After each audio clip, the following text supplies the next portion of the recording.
Millions of Europeans mocked Donald Trump for demanding an America-only World Cup. They called it arrogant, delusional, American exceptionalism. They said the stadiums would be empty, the food would be poison, the people would be hostile, the distances would be impossible. Then they arrived. They walked through the gates, they sat in the seats, they talked to the locals. And now, quietly, on TikTok, in WhatsApp groups, on late-night calls back home, they're saying something few expected. He might have been right all along. European media spent 2 years preparing them for failure. Every headline was a warning. Every pundit predicted disaster. The framing was consistent. America can't do football right. America doesn't understand the beautiful game. America is too big, too dangerous, too broken. I'm calling this World Cup Stockholm Syndrome. It's the psychological whiplash that hits when visitors arrive preconditioned to hate everything, and then find themselves defending it instead. Not just defending it, amplifying it, posting about it, secretly wishing their own countries would take notes. Here's the counter-narrative the media never planned for. The World Cup didn't expose America, it exposed Europe, and millions of visitors are going home carrying a truth they were never supposed to discover. The root of all this? Profit. European media outlets know that fear and condescension get clicks. Nuance doesn't trend, so they fed their audiences a diet of alarm. That wasn't journalism, that was algorithmic optimization. But the real story isn't what they were told before they arrived. It's what happened the moment they stepped off the plane. The welcome they never expected. European tourists arrived braced for hostility. They'd been trained to expect the ugly American, the gun-toting xenophobe, the cold transactional culture where a smile is just a credit card pitch. They were told American friendliness is fake, that "how are you" means nothing, that customer service warmth is hollow performance. But here's what they didn't know. In London, Paris, Berlin, you exist like a ghost. Transactions are efficient but anonymous. A cafe server in Paris looks through you. A London shop assistant processes you like a package. Eye contact with a stranger feels like a boundary violation. You're protected by distance, isolated by politeness. You're alone in ways that feel less like freedom and more like invisibility. Then a Walmart greeter in Kansas City destroys their entire framework. A stranger in Dallas calls them sweetheart and means it. A tailgate party in a Houston parking lot becomes a family barbecue with people whose names they never even learned. The guy in the seat next to them buys them a $14 beer and expects nothing back. An Uber driver asks where they're from and then spends 20 minutes listing every restaurant they absolutely have to try. One German visitor posted a TikTok from Kansas City, 2.3 million views. She says, "In Germany, if a stranger smiles at you, you assume they are drunk, insane, or trying to sell you something. Here it's just normal. I don't know how to process it." She's not alone. There's a reason this hits so hard. American tailgating culture alone produces more cross-class, cross-race, voluntary stranger interaction in a single NFL Sunday than most European public squares generate in a year. This isn't performance, it's infrastructure. Americans built an entire social operating system designed to turn strangers into temporary friends. It runs on grills, coolers, and an unspoken rule. If you're standing near the food, you're getting fed. But why? Why this gap? Europeans aren't cold by nature. Their cities rebuilt vertically after the war. State-subsidized apartments prioritized nuclear family privacy. Your home became your castle. The public square turned into a transit corridor, not a place to linger. American suburbia, by contrast, soared outward. Isolation became extreme, car dependency, single-family homes, large lots. The loneliness got so deep that compensation mechanisms evolved. Tailgating, block parties, church socials, sports booster culture. Americans aren't fake-friendly. They're socially starving and built rituals to fix it. Europeans aren't cold. They solved density first, and privacy became the premium good. Two different scarcities, two different social psychologies. And here's the counter-argument that matters. European sociability does exist. It just runs in a different register. The Italian piazza at dusk, the Spanish tapas crawl, the British pub where the bartender knows your order. None of that is colder than American warmth.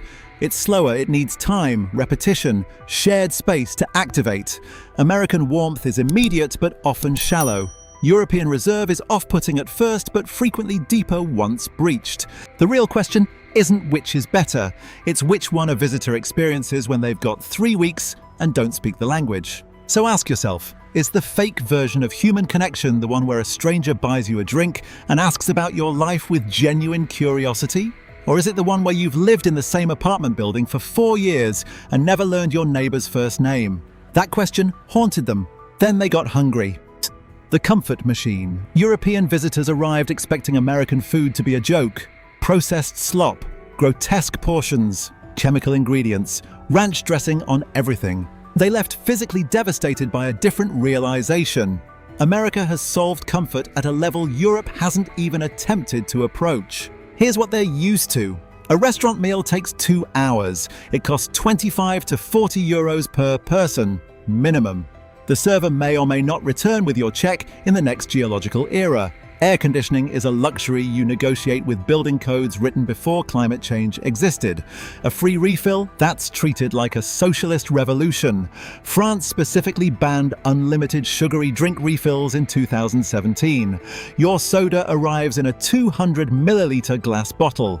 3 ice cubes, 2 melted before it reached the table. Then they land. A Waffle House at 3 in the morning outside Atlanta. A woman who's been working double shifts for 27 years calls you baby and slides a plate toward you that could feed a family of 4, $9.74. The AC is set to what Europeans describe as meat locker, 68 degrees. Your iced tea comes with crushed ice, not cubes, because Americans understand surface area to volume ratios. It's refilled before it drops below halfway. The bathroom is clean enough to eat off the floor. The whole experience costs less than a single sandwich at a Paris train station. And it's available 24 hours a day, 7 days a week, in a town of 14,000 people.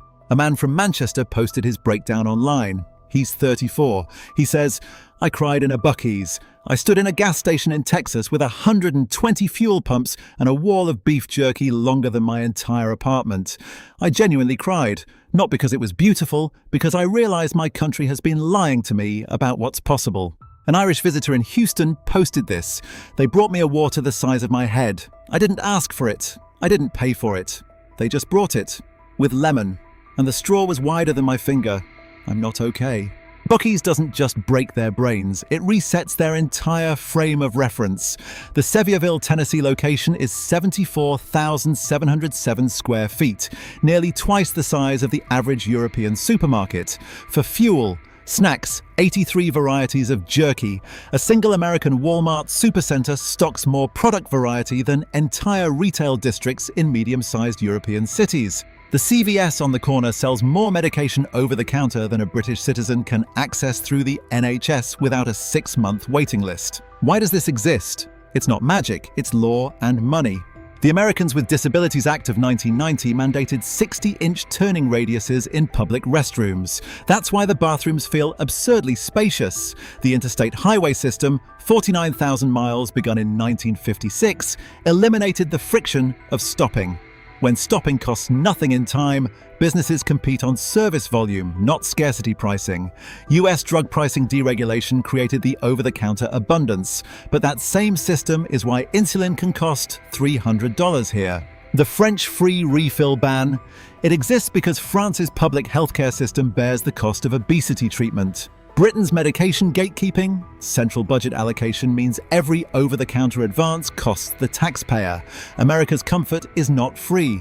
Americans pay for it in health outcomes, income inequality, and a safety net that simply doesn't catch people who fall. Europe's constraint is not incompetence. It's deliberate policy trade-offs. The slower restaurant pace, it's a labor practice choice that gives workers predictable hours and living wages. The tiny drinks, sugar taxes that fund health systems. The absence of drive-thrus, zoning laws that preserve city centres. You cannot have unlimited everything without paying somewhere. The question is, who pays and when? Would you rather have a sandwich, or would you rather live in a country that decided 24-hour breakfast, unlimited ice water, and a clean public toilet are not luxuries but birthrights? Both choices come with a bill. The bill just arrives in different currencies. Then they looked up. Scale that rewires the brain. European critics spent years mocking the idea that one country could host a World Cup alone. The distances are too vast. You can't get between stadiums. The transport infrastructure doesn't exist. Then they arrived. and discovered the infrastructure doesn't just exist. It operates on a scale that makes European planning look like a model train set. In Europe, a long drive is 3 hours. A big stadium seats 50,000. Built in 1923, with seats sized for humans who averaged 5'6". A major highway is 4 lanes wide. Tolls every 40 kilometers. A large vehicle is a Volkswagen Golf. Parking is a zero-sum game of aggression. Finding a space takes longer than the drive itself. The entire country of England could fit inside the state of Alabama, with room left for Wales. And Alabamians call their state medium. Then they see Arlington, Texas, At&T Stadium, 80,000 seats, climate-controlled air conditioning, a retractable roof, a video board that cost $40 million by itself, more than the entire construction budget of most 1990s European stadiums. The parking lot has its own weather system. 12,000 spaces, organized by zone and color, shuttle service, tailgating sections that function like temporary neighborhoods. Interstate 10 through Houston is 26 lanes wide at its maximum. Americans drive vehicles, Ford F-350Es, Ram 2500s. That would require a commercial driver's license in Europe. A short drive is anything under 2 hours. A road trip means crossing 7 state lines in one day and still being in the same country. A British visitor stood in the Dallas-Fort Worth Metroplex and said, "Our football club in Birmingham has a stadium built in 1906. The seats hurt. There's one tiny screen that shows the score. I walked into a high school stadium in Texas that had a better sound system than our Premier League ground." High school. For children. The numbers don't stop. The United States has 31 stadiums that meet FIFA's 40,000 seat minimum. Any co-host nation would bring 3 to 5. America has $11 billion stadiums, more than the rest of the world combined. Dallas-Fort Worth Airport covers 27 square miles. That's larger than the entire island of Manhattan. An American high school in Allen, Texas built a football stadium for $60 million. That's the construction budget of a mid-tier Bundesliga club. This didn't happen by accident. Geography planted the seed. 3.8 million square miles of contiguous territory. No internal border controls, no language barriers. A federal highway system designed in 1956 to move military equipment across continental distances. And then the chicken tax of 1964. A 25% tariff on imported light trucks still in effect.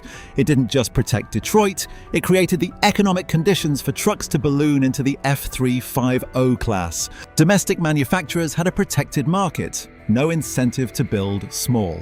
European truck sizes, constrained by fuel costs, $7 to $8 a gallon, medieval street widths, emissions regulations that penalize engine displacement by tax bracket. European stadiums are small because they're landlocked. Wembley physically cannot expand without demolishing thousands of adjacent homes. At&T Stadium sits on land that was empty prairie until 2005. The difference isn't ambition, it's whether your real estate was allocated before or after 1066. But European compactness is not failure, it's preservation. Barcelona's Camp Nou is woven into the urban fabric. You walk from a tapas bar to your seat in 8 minutes. The San Siro in Milan is a neighborhood monument, not a suburban island. When the match ends in Munich, you're already in the city center. Bars, transit, hotels, all within walking distance. American stadiums sit in seas of asphalt. They're designed for cars first and people second. The tailgate culture Europeans love cannot exist without the parking lot ocean they criticize. You cannot have both walkable stadium access and 12,000 space tailgate parties. America chose the party. That's not a flaw, it's a value statement. When your entire country could fit inside a single American state, and the high school down the road has a better stadium than your national team.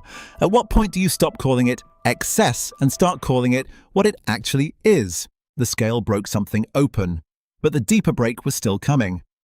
The yes culture they were never taught. The deepest shock wasn't the food. It wasn't the space, it wasn't even the stadiums.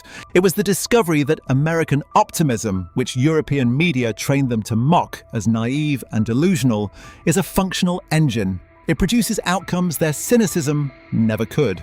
In much of Western Europe, ambition gets treated like a social disease. Scandinavia has Jante law, the unwritten code that you must never think you're better than anyone else. Britain cuts down tall poppies. In France, the word ambitieux carries suspicion. In Germany, changing careers after 30 is a personal failure, not a reinvention. You're born into a class, trained for a role, expected to stay there, modestly, quietly, security over possibility.